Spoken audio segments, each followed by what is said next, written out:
इतनी बात सुनी मुंशी ने कागज कलम लिया मंगवाए, चिट्ठी लिखने मुंशी बैठा पार ब्रह्म का ध्यान लगाए।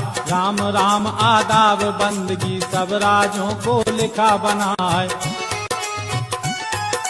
यह संदेश लिखा चिट्ठी में चोरी गई मछल देनार, जोन देश में मछला होवे जल्दी महोबा दो पहुंचा।